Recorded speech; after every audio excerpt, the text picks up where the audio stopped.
Hello, welcome back to my channel. ఎక్కడికో బయలుదేరింది అనుకుంటున్నారు కదా. ఈరోజు మార్నింగ్ లేవగానే నేను ఒక పెద్ద ఘనకార్యం చేశానన్నమాట. అందుకోసం నేను ఇప్పుడు బయటికి వెళ్ళాల్సి వచ్చింది. ఇప్పుడు మనం ఎక్కడికి వెళ్తున్నామంటే గోల్డ్ షాప్కి వెళ్తున్నాను నేను. గోల్డ్ షాప్ అంటే పెద్ద కొనేస్తుంది అని ఏం అనుకోవద్దు.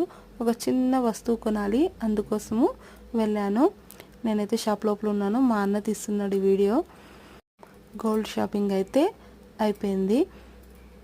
నేనేం తీసుకున్నాను అనేది ఇంటికి వెళ్ళిన తర్వాత మా మమ్మీకి చూపించేటప్పుడే మీకు కూడా చూపిస్తాను. ఇంకా ఇక్కడ షాపింగ్ అయిపోయింది, ఇంటికి కూడా వచ్చేసాను. నేను ఇంటికి వచ్చే లోపల మా చిన్నోడు పెద్దోడు కురుక్షేత్రం చేసేస్తున్నారు ఇంటిని. చూడండి, రాగానే వచ్చేస్తున్నారు. ఫైనల్లీ నేను తీసుకున్నదైతే ఇదే అండి. చిన్నదే, పెద్ద వస్తువు ఏం కాదు. నేను మార్నింగ్ లేవగానే నా నోస్ రింగ్ అనేది పోగొట్టుకున్నాను, అది దొరకలేదు, కొత్తది తీసుకోవాల్సి వచ్చింది.